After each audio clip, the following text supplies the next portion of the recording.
रेवड़ी खाना किसको नहीं पसंद। सर्दियाँ आ चुकी हैं, अल्हम्दुलिल्लाह सभी इसको खाना पसंद करते हैं। और घर में इसको कैसे बनाएं ये मैं आज आपको बताऊंगी बहुत ही आसानी के साथ। सिर्फ 1 कप तिल और 1 कप चीनी के साथ आप ढेरों ढेर रेवड़ी बना सकते हैं और किसी भी एयर टाइट कंटेनर में भरकर इसको स्टोर कर सकते हैं और जब भी आपका दिल किया इसको निकाल कर खा सकते हैं। तो अस्सलाम वालेकुम मेरी प्यारी सी यूट्यूब फैमिली। तो कैसे हैं आप सब लोग। रोज़ रोज़ कुकिंग चैनल पर आप सबको बहुत ज़्यादा खुशामदीद है। रेवड़ी की रेसिपी लेकर आई हूँ, तो चले इसको बनाना स्टार्ट करते हैं अल्लाह ताला के नाम के साथ। सबसे पहले हम वो प्लेट लेंगे जिसमें हमने चीनी और तिल को डालना है, उसको हम ग्रीस कर लेंगे घी के साथ। कर लेंगे साइड पर एक फ्राइंग पैन लेंगे और उसमें डालेंगे 1 कप तिल। तिलों को हम रोस्ट करेंगे तकरीबन 2 मिनट के लिए ताकि उसमें से अच्छा सा क्रंचपन आ जाए और जो उसमें एक कच्चापन होता है ना वो निकल जाए। फ्लेम आपने ज़्यादा नहीं करनी ताकि ये जल ना जाए। तो लो फ्लेम पर हमने इनको पका लेना है। आपको खुद ही महसूस होना शुरू हो जाएगा कि ये पक चुके हैं और अच्छी सी खुशबू आना स्टार्ट हो जाएगी। तो अल्हम्दुलिल्लाह यहाँ पर हमने तिलों को रोस्ट कर लिया है। तो चलें इसको एक बर्तन में डाल लेते हैं और इसी फ्राइंग पैन में हम डालेंगे 1 कप चीनी भरकर। तो 1 कप चीनी से हम ढेरों ढेर तिल वाली रेवड़ी बना लेंगे। तो 3 से 4 चम्मच हम इसमें डाल देंगे पानी के ताकि चीनी जो है फटाफट से कैरमलाइज हो जाए। चीनी को हमने कैरमलाइज करना है कब तक मैं आपको अभी बताती हूँ। पहले हम फिलहाल चीनी को पिघला लेंगे लो टू मीडियम फ्लेम पर। चीनी जब इस तरह से मेल्ट हो जाए तो इसमें हम डाल देंगे फ्लेवर और खुशबू के लिए 3 से 4 छोटी हरी इलायचियाँ और इसको अच्छे तरीके से मिक्स कर देंगे। अगर आपको ये नहीं पसंद है तो आप इनको स्किप भी कर सकते हैं। आप देख रहे हैं चीनी साइड पर जम रही है, तो इससे बचने के लिए हम इसमें डाल देंगे 2 अदद बड़े साइज़ के नींबू। अगर आपके पास छोटे हैं मेरी प्यारी सी यूट्यूब फैमिली आप 3 से 4 अदद ऐड कर सकते हैं। तो नींबू डालने से हमारी चीनी जो है वो नहीं जमेगी और ना ही नीचे बैठेगी। तो फिर से हम इसको मिक्स करेंगे। हमने इसको तब तक पकाना है, तब तक कैरमलाइज करना है कि इसमें से कुछ इस तरह का कलर आ जाए, यानी कि हल्का सा गोल्डन टच आ जाए इसमें।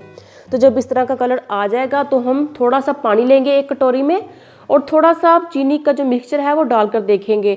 10 सेकंड के लिए हम इंतज़ार करेंगे। जब 10 सेकंड गुजर जाएंगे तो हम इसको हाथ में पकड़ कर देखेंगे।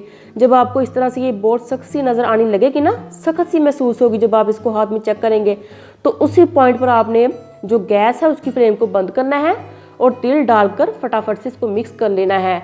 तो मेरी प्यारी सी यूट्यूब फैमिली इस तरह से हमारी रेवड़ी बनकर तैयार हो जाएगी। तो तिल तो हमने पहले से पका लिए थे ना आपके सामने, उसको रोस्ट कर लिया था, तो इसलिए हमने फ्लेम को नहीं चलाना बल्कि बंद फ्लेम पर तिलों को मिक्स कर लेना है चीनी के साथ। तो ग्रीस की हुई प्लेट पे हम सारा मिक्सचर डाल देंगे और गरम गरम मिक्सचर में ही हम डाल देंगे घी। जी हाँ, हम घी डाल देंगे। अगर आपके पास देसी घी है तो आप वो यूज़ कर लें, अगर मेरी तरह बनास्पति घी है तो आप इसमें 1 छोटा चम्मच वो ऐड कर सकते हैं। गरम गरम में ही हमने ऐड करना है और उसको मिक्स करना है।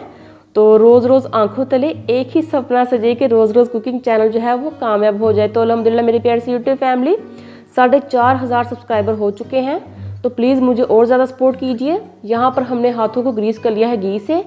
थोड़ा सा मिक्सचर हम लेंगे हाथ में, तकरीबन चुटकी से थोड़ा सा ज़्यादा।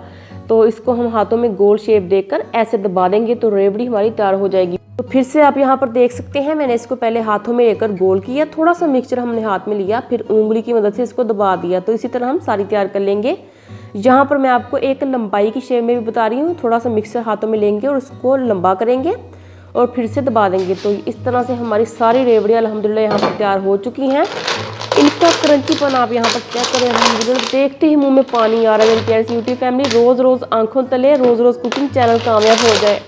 तो प्लीज़ मेरे चैनल को अपने दोस्तों के साथ ज़रूर शेयर कीजिए ताकि वो भी खुश हो जाएं। तो यहाँ पर सारी रेवड़ियाँ अल्हम्दुलिल्लाह तैयार हो चुकी हैं। इनको हम किसी भी एयर टाइट डब्बे में भरकर स्टोर कर सकते हैं। इनको स्टोर करने की ज़रूरत नहीं पड़ेगी, इतनी मज़ेदार होती हैं। बच्चे तो इसको नहीं छोड़ने वाले। किसी भी मौके पर आप इसको एंजॉय कर सकते हैं। चकवाल की मशहूर रेवड़ी भी आप इसको कह सकते हैं, उससे भी ज़्यादा ये मज़ेदार है। क्रंचीपन इसमें बहुत ज़्यादा है। तिलों को आपने जलाना नहीं है, बस 2 मिनट तक रोस्ट करना है लो फ्लेम पर। तो लीजिए हम इसको स्टोर कर सकते हैं कुछ इस तरह से। देखिए कितनी प्यारी लग रही है अल्हम्दुलिल्लाह, खाने में और भी टेस्टी हैं। आवाज़ तो मैंने इनकी आपको चेक करवा दी है, फिर से आप ज़रा इनकी आवाज़ चेक कीजिए, मुझे अपने कमेंट्स में बताइए। तो इसी के साथ मेरी प्यारी सी यूट्यूब फैमिली अगर आपको ये रेसिपी अच्छी लगी हो तो प्लीज़ मेरे चैनल को सब्सक्राइब कर दीजिए। यह आपका अपना चैनल है रोज़ रोज़ कुकिंग। तो इसी के साथ अल्लाह हाफिज़ and take care, stay blessed and stay happy. Bye bye, अल्लाह हाफिज़।